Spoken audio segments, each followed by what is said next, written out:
and welcome to the interview here on France 24. Our guest today is the former Prime Minister of Pakistan, Imran Khan. He joins us from his home in Lahore nearly 2 weeks after being shot at during a rally against the government in the town of Wazirabad. Thank you very much. Pleasure, Mark.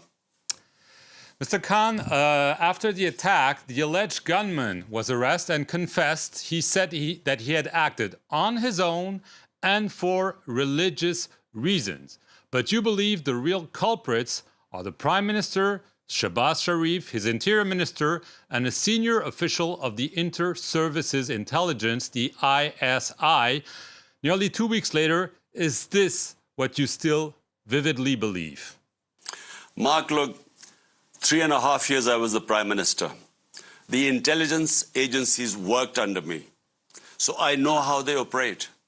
I know exactly what happened. I predicted this almost 6 weeks ago when they first accused me. A video film was made accusing me of blasphemy.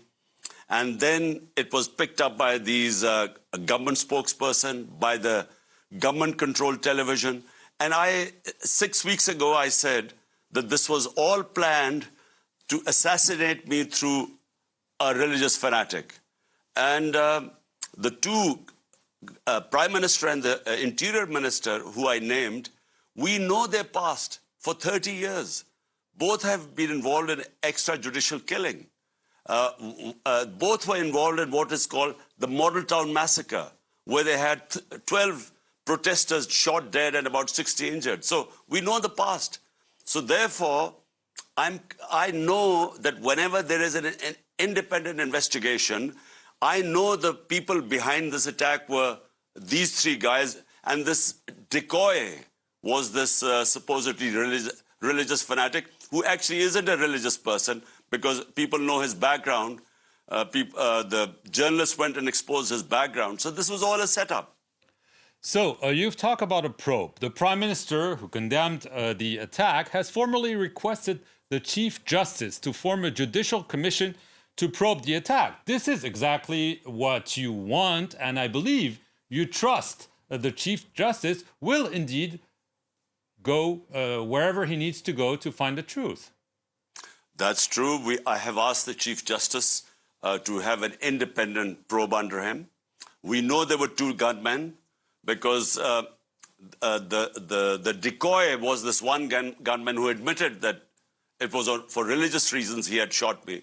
But we know that there was another gunman sitting in the front. So I know that an independent probe is going to prove what I'm saying is right, that this was a planned assassination attempt, and who gained the most from it was this government. Because the parties, my party, since I have been ousted from power, it has grown. It has won 75% of the by-elections. So they're petrified that if there are elections, we will win. That's why they wanted to be eliminated.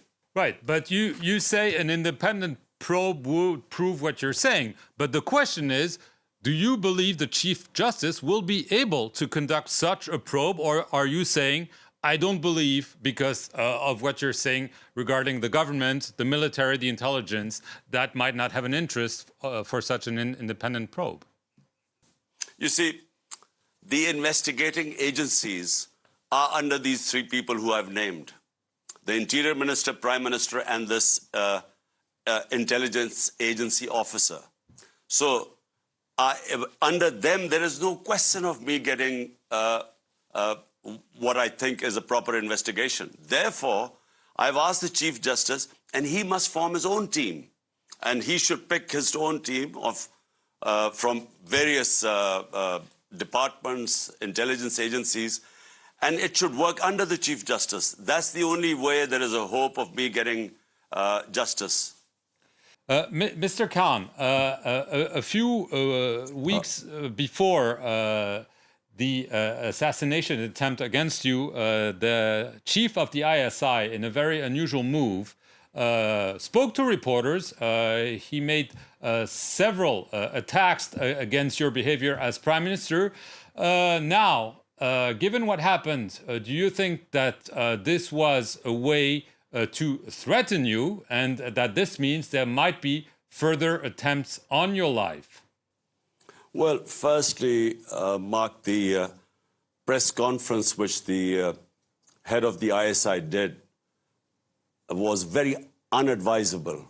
No ISI head should do a press conference, because if I replied to it point by point, I think the institution of the army would be damaged, and that's not what I would like to do, because we do need a strong defense force here. But I think the press conference was also in response to this our best investigative journalist who was portraying my point of view. He had been threatened with death. He left the country and actually was assassinated in Kenya. And there was a big public backlash, and people pointed fingers at the establishment. And I think I felt that the press conference was more to placate the public opinion. Right. But again, now we're nearly 2 weeks after. I imagine you've beefed up your security. Do you feel under threat of assassination? Do you think that they will try again to do what they failed to achieve? Well, unfortunately, Mark, I do think that they could try again, because, the threat remains. Those people who wanted me eliminated, the reason why they want me to be eliminated is my party is by far the most popular party in Pakistan. We have won 75% of the by-elections, despite the government party, the ruling party, all the parties put together, backed by the establishment. Despite that, we have swept the by-elections, and the popularity has gone up. Basically because people do not want these criminals who are ruling Pakistan right now. 61% of the cabinet has corruption cases against them. So that's why I have massive public support. And I think they think that the only way to get me out of the way is actually eliminate me. So I think that there is a threat still. Well, this begs the question. You said you called on your supporters to resume the march towards the capital, Islamabad, and you said that you would rejoin it, health permitting. This begs the question, are you ready really to do so, given the dangers you just described? Well, Mark, the thing is, I am a firm believer in my faith, which says the time, death is in the Almighty's hands. We take precautions. I will take more precautions than before. But that is not going to stop me. The fear of death is not going to stop me from pursuing what I believe is a mission to fight for rule of law in this country. This is the big problem we have. We have institutions that are above law. We have these political mafias which are above law. And that's the reason why the country can't prosper. So this is 26 years ago I started my movement for justice and rule of law. And, the threat of being killed is not going to stop me from resuming this mission. You want immediate elections. The government says no. The polls are planned for October 2023. So by asking your supporters to march, aren't you maybe preparing the ground for violence? Some are even saying potential civil war in Pakistan. Look, Mark, I have been in politics for 26 years. Always I have remained within the Constitution.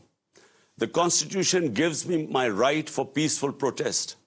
Our protests have always been peaceful. This march is going to be what our Constitution allows us to peacefully protest against what is going on in Pakistan right now, where a cabal of crooks have taken over the country. I repeat, 61% of them are on bail from corruption cases. And the worst is that our economy has tanked. The risk of default in Pakistan when I left was 5%. Today it is 75%. So the country is facing a looming economic crisis. All we want is to get out of this thing. These crises are free and fair elections. But the point is, personally, it doesn't matter to us whether the elections are right now in a year's time. We will win anyway. because no party has ever had this mass support which we have right now. But the point is the country cannot afford to go on as it is, and hence the peaceful protest for free and fair elections. Last question, Mr. Khan. After you were removed as Prime Minister through a parliamentary vote of no confidence in April, you accused the United States of colluding with Pakistan's elite to topple you. But recently you said, well, no, I didn't really mean that, and this is behind me. Is this because you had no evidence for what you say, or even as some of your foes are saying, that you invented what they describe as a conspiracy theory? Well, Mark, number one, there's a cipher, a conversation, a secret cipher, a conversation between our ambassador in Washington and the U.S. Undersecretary of State, Donald Lu. Now, according to that cipher, Donald Lu is telling our ambassador that unless you remove Imran Khan as the Prime Minister, there will be consequences for Pakistan, and remove him in a vote of no confidence. The next day, the vote of no confidence is tabled, and suddenly the government, which, by the way, was performing economically, we were performing best in 17 years.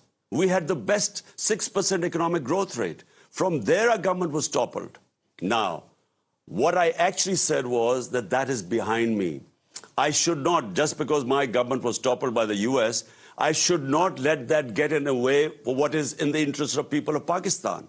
An interest of people of Pakistan is to have good relationship with all countries, but especially the US, which is a superpower.